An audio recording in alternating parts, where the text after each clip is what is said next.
Welcome back to the Balance Boldly podcast for ambitious women in business and a few brave men. I'm your host, Naketa Ren Thigpen, always excited to be in the space with you. Listen, I got to slow this down for a second because I have been counting the days to have this man on this show. Do you hear me, people? For everyone who is listening to the BBP, if you are brand new, welcome. You're about to get in trouble. Be ready. Put your headphones on. Kids in the background. I'm trying to tell you, headphones, or you're going to have some parenting issues later. For those of you who already know, you know I love to talk love. I love to talk life. And I especially love talking life and love and work and all the things with amazing, incredible, Black, potent humans. Okay. All right. Now that I got that out my system, let me introduce you to this beautiful, spirited man. He doesn't know I've been professionally stalking him. My husband is aware, so don't worry. There's no issues. He's aware. He's trusting. He's secure. But I've been professionally stalking this man because he's phenomenal. Phenomenal. George McCalman, an artist, a designer, a creator, making his own lane, his own waves. He happened to illustrate this phenomenal book. I'm going to take a picture and do a short video with this because I know you guys can't see it. It is illustrated. It is thick enough to remind my 26-year-old son that I am always in charge, even though he's 6'4" and could tower over me, that if I needed to hold this up, you know, Black Mama style, it would do some damage. That's how thick and juicy this book is. It is amazing. Illustrated Black history done differently, passionately, and so deliberately that all I could say is it is art, not for a centerpiece to talk about in a fluffy way, but real conversation that you can go in and enjoy amongst your white, Black, green, and other friends. George, how are you doing today? You know, Naketa, I'm going to take that last 5 minutes and I'm just going to play it on a bullhorn everywhere I go on the tour for this book. You are amazing. Thank you. You know, I meant every single word. I know, but you are the best hype woman I have met so far on this tour. Well, I will take that as an extra compliment. Thank you. Yes. It's extra flavorful compliment. Thank you. How are you doing? How's the tour? What has life been for you? The tour has been amazing. It has been a wild ride. Yeah. I could not have anticipated all of the things, all the variables that I have met up with since I have been on this tour, but I've also been planning for it because I've been working on this book for so long. Mm-hmm. And because I wrote, illustrated, and designed the book, I have so many different avenues or vantage points to talk about.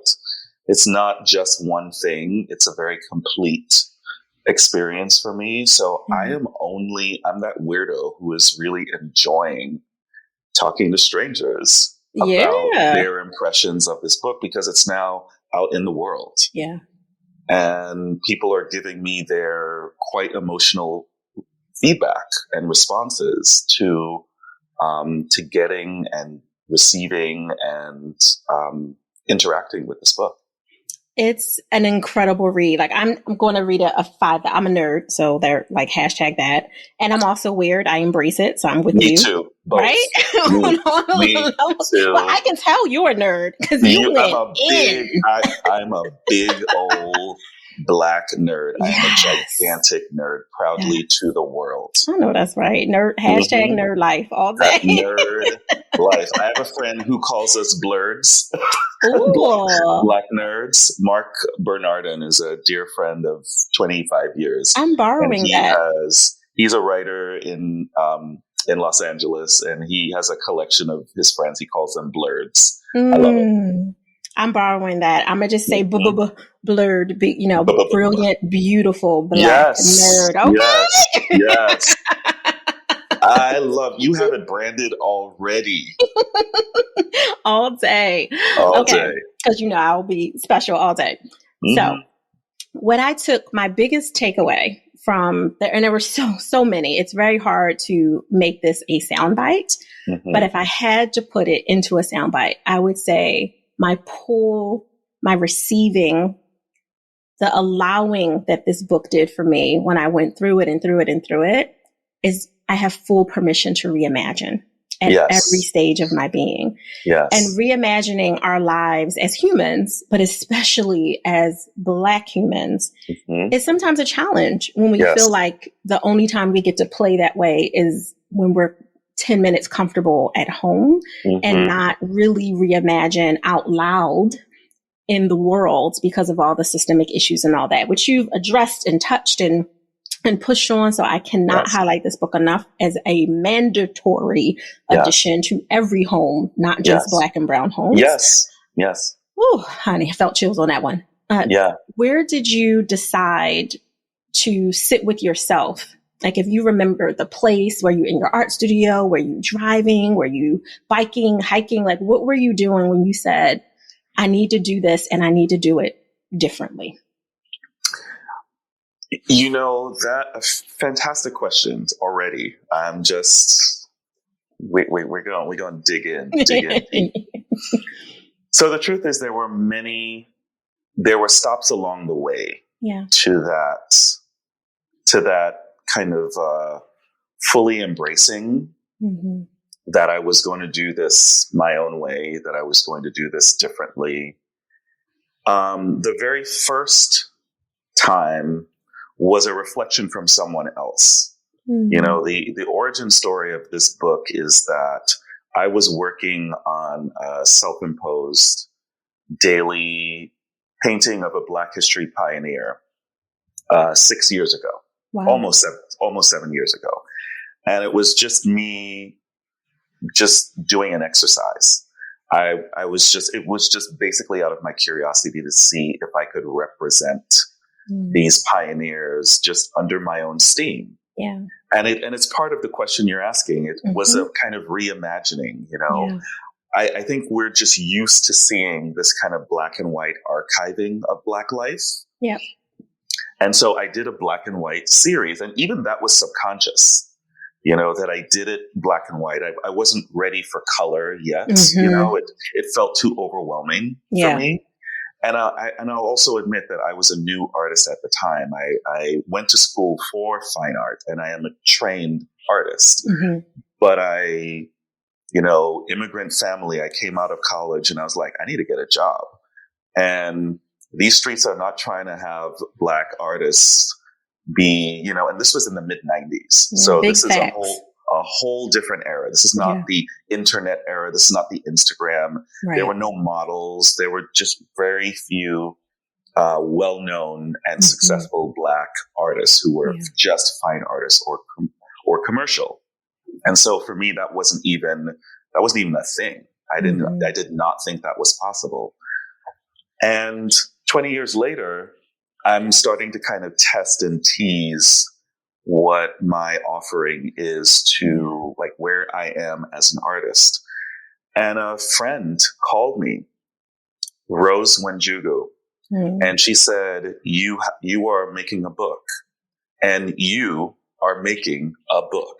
It was a declaration. Yes. She wasn't inviting in my skepticism or my insecurity. She was just like, you're making this. Yes. This is not a debate. This is not a debate, because it's clear that you have created something that needs to be archived. And so it took me months after that initial conversation, because it was just rattling around in my brain. And then I stepped towards it a couple of times. But the truth is, I knew I was doing this book right as the Legacy Museum opened up. A friend of mine and I took a road trip. And it was my first time spending time in the Deep South. Ooh. And we started in Georgia, and we moved through Mississippi, and we ended up in Alabama. And then we went to those two seminal museum experiences, the Lynching Memorial and the Business of Slavery Museum. That's not the name of it, but that's what I call it. Mm-hmm. And I remember walking out, and I am imploring people to go to that museum. I think that museum is mandatory visiting for every American. All right. It's on my list now. I heard about it, never been. Mm-hmm. And it is important for Black people to go because we think we know. Mm-hmm. And unless you're a historian or a revolutionary and have studied, you don't know. Right. And I went and I saw basically just through information and facts that slavery established America as a superpower. And it basically brought the line from that time to this time. And it just and the whole thing was just plainly stated in front of everyone. And the best part of that museum, and it's devastating to just walk through and see all of it. And there's so many emotional moments where you start just making sense of the continuity of this, where there's a lounge that is designed at the end of the museum. And it's a large space, and it's basically for people to collect themselves. And there are people, Black, white, green, sobbing. Yeah. Because it's the first time or the most recent time that they understand how all-consuming racism has been to American life, and that it has haunted Black people and it has haunted white people just as much. Yeah. And you see it plainly stated. And I remember walking out of that museum, just walking out. And the Business of Slavery Museum is built on an auction house of what used to be an auction square. Interesting. That part I definitely did not know. Mm-hmm. Mm-hmm. And you can take you can't find it on the internet because you can't take photos, which is one of the smartest things they could have done, because it is too big and it is too important for people to be Instagramming this. Yes. This has to be experienced. It has to be I received that. And you have to experience it as a human being, not as a voyeur. Yeah. And I walked outside with my friends Scott and Leonard. And in my mind, I was like, oh, I'm doing this book. And it was it coated my entire body. Yeah.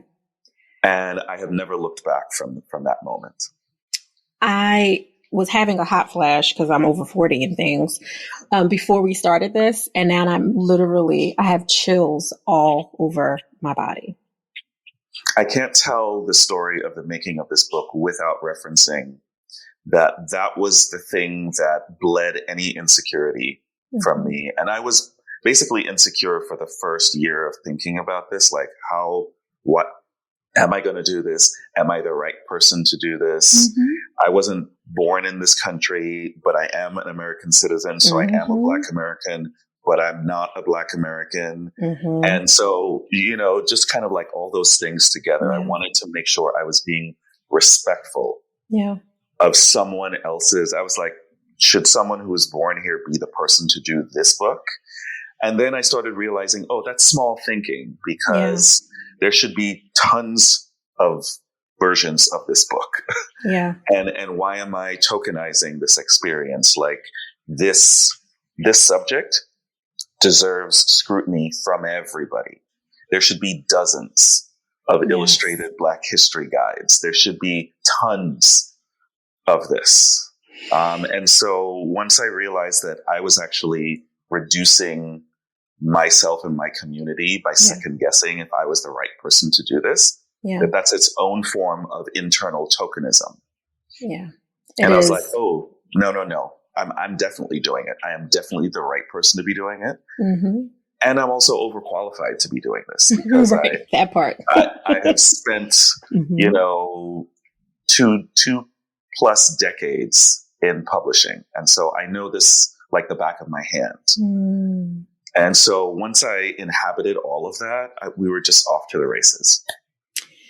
There's so much power in what you said, and I'm very visual. So the gift that I received was the benefits of being an innovator of change with the duality that you have as not only a immigrant human, but also a born and raised here Black American human, because you weren't the born part, but your experience was imprinted on you from all of the things. I'll just call them trials, tribulations, and preferably, hopefully, some triumphs as well, some loves, some beautiful, maybe brutal lessons that help to shape you and carve you into the potent human that I believe you to be. Yes. It is a challenge to receive that in the story that you shared, because I felt that experience as if being an empath, as if I walked the hallways of that with you. And one of the things that I thought as you were talking is it had to be someone with not only an artistic background, but who had serious empathy and compassion to even design the museum to include that lounge, knowing this can't just be a walk around with wine in your hand, or, you know, like you said, take some photos and kissy faces and all that. This has to be almost a relived through experience. So people have a guttural reaction, and we need a safe place to hold them when they have that through this process that hopefully doesn't sit on that lounge, but walks with them away. Yes. I watched Black people sobbing because they already knew it. Yeah. And I watched white people sobbing because they were learning it for the first time.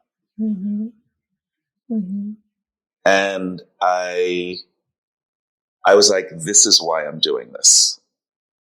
Because the Black people who know need to be honored. And there's so many pioneers that sacrifice for the things that we take for granted. Yeah.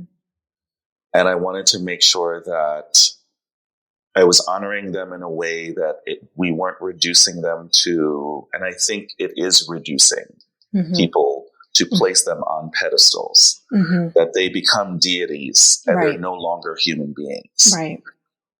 And that's why the portraits are all rendered in individual styles, because I was deliberately individualizing everyone, reminding people visually that these are human beings that we are talking about. Yeah. And these are Black members of our diaspora who changed culture and changed their industries and contributed to society and challenged society, and that are controversial. There's some people in the book that people will not like.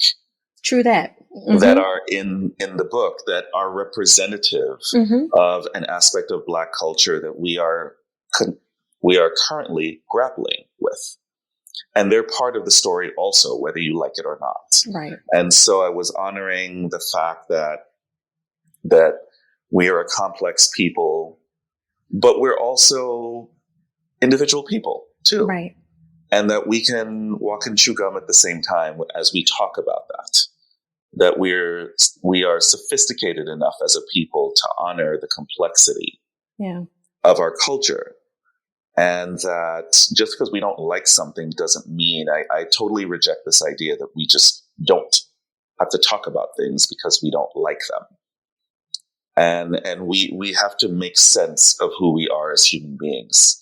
This is what separates us from all other life forms, is that we have brains that allow us to be in conversation with each other and solve problems and address wrongs and balance out our psyches and our souls and our bodies. Yeah.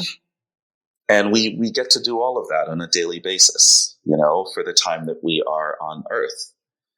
And all of that hopefully is represented in this book. Oh, you did that on every level. One of the things that stood out for me, and it complements what you're saying as you were speaking, was the way that you, I'll just say, colored in some of the art that you created as you illustrated the powerful differences, the complexity, the layers of each individual human that you highlighted for this particular guide, because I feel like there's many, many more to come, but for this guide. there was a mustering of strength that I believe you had to go through yourself, or should I say grow through, in order to show the messiness of what makes us great, in our doubts, in our humanity, in our strength of vulnerability. Like, you were able to visually, as well as in your words, but to pull it together and give a releasing, a shaking of the shame that we often feel, because I've spoken on stages about this many a time. I know how dope and amazing I am. I make no apologies for that. This brain, this body, the trauma, the drama, it has been through so much in all of my few short years. And I'm masterful enough to know there's so much I don't know. There's so many places I have to go. There's so many more mistakes that I will continue to make, from the intention of being kind and loving and pure as I can be, knowing that I will still be messy and I will still make mistakes. And what I felt, what I grabbed from that, was a courage to continue to embrace it. Because, we get in our head, especially when we go from, boss self, you're on video, you're on tour, you're doing interviews, and then you gotta go back home to grandma's kitchen. Or wherever. Like, baby, you don't come in here with that speak, right? Bring it to a level where we can just commune with each other and not have all the other pretenses that unfortunately are necessary in order to make your way through the halls of this world, especially in the United States. And I felt that in your visual art just as much as I did in the way that you wrote out the guide. Thank you. I mean, that's what you just stated is how I think of my own life. I was raised in a family that believed in autonomy and agency. I'm from the Caribbean, and we, just plainly stated, we own our own land. We do what we want to do. We are fully rendered human beings. And I moved to this country when I was 8, and I saw immediately that it was not what I knew, and it wasn't what I knew for most of the people around me, who were Black. And so that was a dichotomy that I had to sort through as a child and a teenager and as an adult. And it's something that I grapple with on a daily basis. It's something I bring to everything that I do. I'm a graphic designer by trade. And so, I've made a shift in the last few years to be in service to my community, where it's not just work for me, it is purpose. And everyone comes to these things on their own. And and for me, it was the right time. I had a really complete sense of what I'm on earth to do. And I'm old enough to put that into action. The second I made that decision, everything started changing. And this book came out of that. I was already on that path before I started working on this project and this book. And so everything that I had been working towards fed into this project. And this is my life's work, but it is one of the things that I am working on that, in a few years, there will be a collection of all of these offerings. And people will see that this is one of, like, I'm already working on the next thing and the next thing and the next thing. And I'm working on all of these things together because I don't want to tokenize this experience. I don't want to tokenize this book. This is not the only book I'm going to be doing. And everything that I do is feeding off of the lessons that I've learned from the last thing I did. And I'm often working on several things at the same time. So it's not precious in that way. People are asking me what's next already. And I'm just like, that is not the right question. Right. That part. That is not the right question at all. And I'm not going to answer that question because it totally reduces what I do and what I've been doing. You are experiencing what most childbearing age women who have had a kid or are pregnant experience. They are not even at term, and people are like, well, how many more do you want? What else are you doing? How big do you want your family? Like, can you back up? Let me be present with this accomplishment. Let me be excited about this, because I know it'll fuel, in that metaphor, my parenting, my ability to connect, my ability to get through the ancestral trauma that is now being brought up because of the triggers of me producing a multi-generational imprint from my womb. And I hear you in a very relatable way saying the same about the imprint that you're creating through the legacy of the art that you allow people to have privy to, because I am positive, being married to an artist, that there are a lot of things that you create that the world will never see until the day you die and someone comes and checks out your estate. Absolutely. Mm-hmm. No, I'm working on more things than any one person has any idea of, and I feel good that everyone does not have to know everything that I'm working on. I was having dinner with a friend last night and she was like, so what's next? And I was like, I'm not even answering that question. That is just a silly question to ask someone that you know as well as me, that know I'm always working. I am working on multiple strains of the same consideration. Yeah. And so we're not going to reduce it. We're going to keep it layered and interesting and ongoing and bountiful. I have a related question that isn't about your art, but is very much of what space do you have for your love, your physical, tangible, romantic love, aside from what you pour into your art, because you're pouring. And as a creative, understanding how the brain and the body and all of it works, there's a turn on that comes from being in the zone. Yes. Do you have another outlet for that turn on? I'm very fortunate to say that I have lots of outlets. Awesome. I am 51.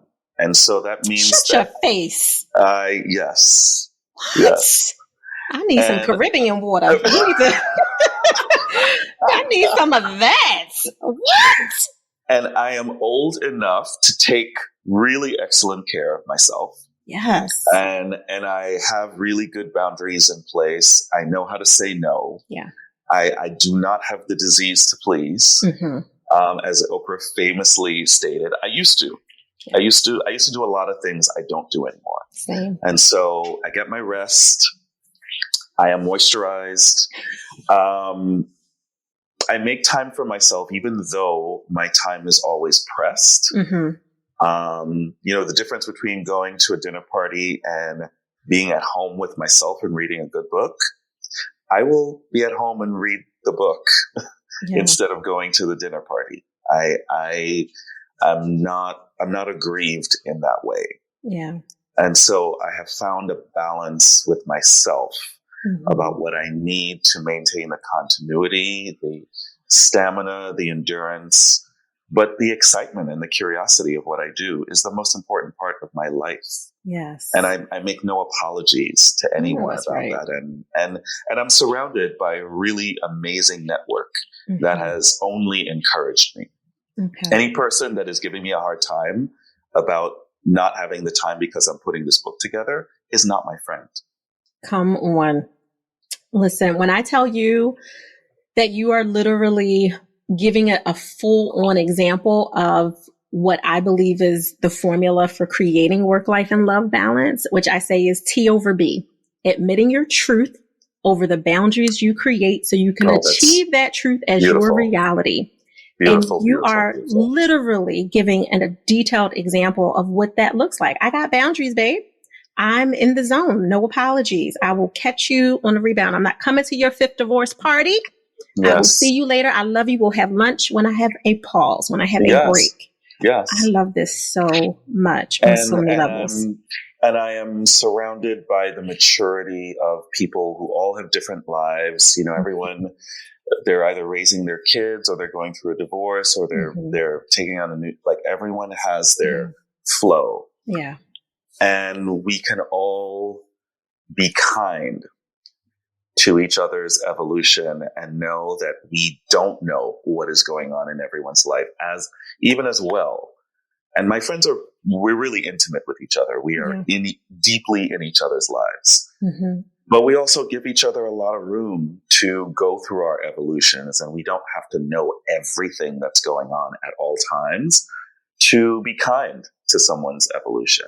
Yes. And so what I've learned in the making of this book, like I lost a few friends making this book, and I was totally at peace with it.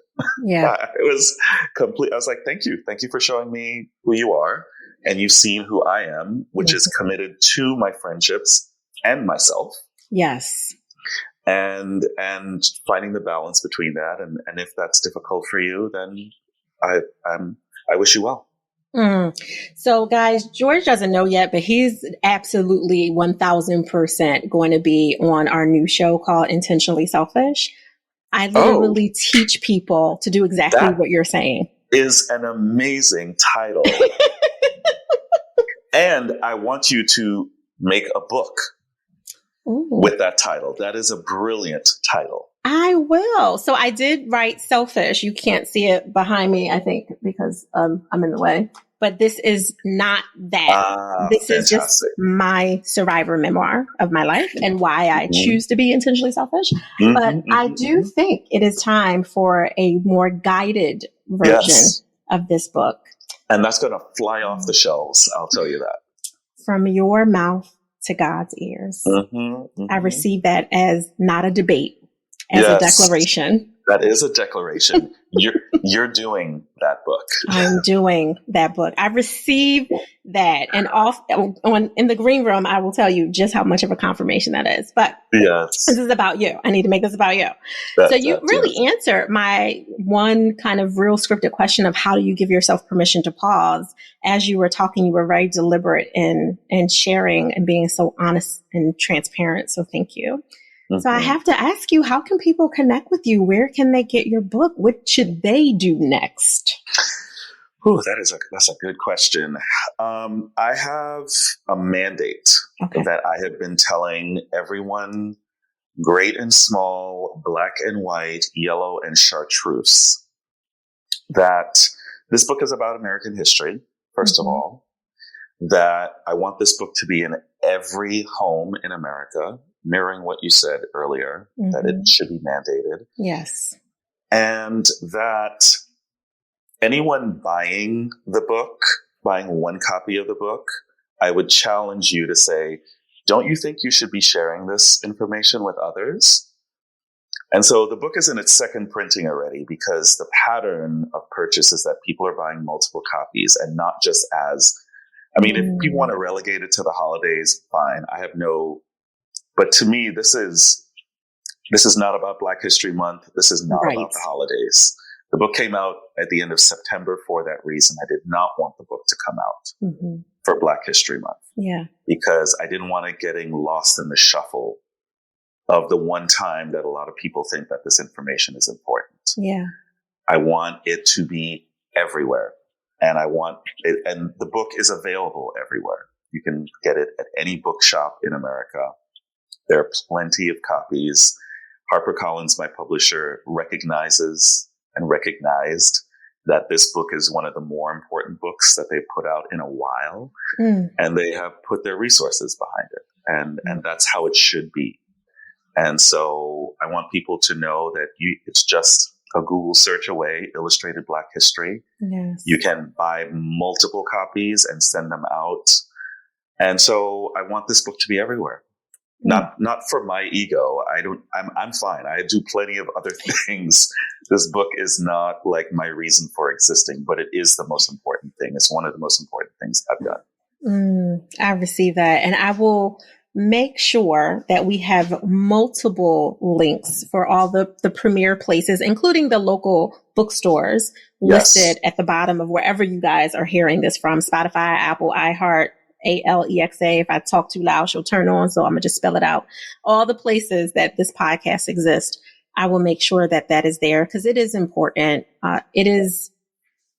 I would go as far as saying mandatory, that every household have it. And I know some really influential, powerful people that also will be gifted this book as a part of working with me as a power couple and in my private advisory. Thank you. Wonderful. No, thank you. I'm so grateful. The response to this book has been overwhelming for me. It has really taken me by surprise how emotional the experiences have been for the people who have gotten it. I poured my entire self into this, and I'm just really grateful that it is being received with the same love that it was made with. It is. I felt the infinite ripples of love all through every single page. Thank you. Thank you. Thank you so much. Whew, I don't even want to let you go, but I know you have to, you got to get back to being beautiful artists and all the ways that you influence and leave your imprint in the world. Thank you again so much, George, for being here. Thank you. Thank you. Thank you. Awesome. You are my new kitchen table talk friend. Yes. So good. So good. I receive it. You are delightful. Thank you. All right, BBP. I'm so overwhelmed. My skin is literally vibrating. Truly vibrating. And if you know me, you know I am never short on words. I'm just in awe right now. And I can't wait.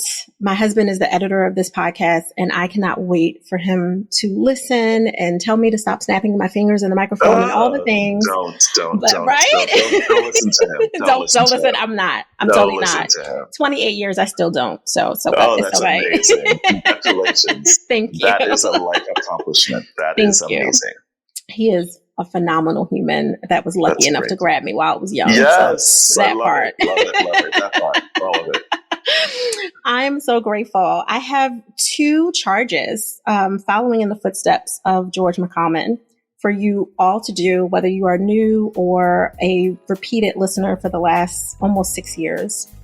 First and foremost, I want you to immediately in this moment, guided visualization style, think of 3 people immediately that need to receive this episode and share it with them. Click share. That's all you have to do. Share it like you would share relationship goals, drama, or a cat fight. Share it immediately.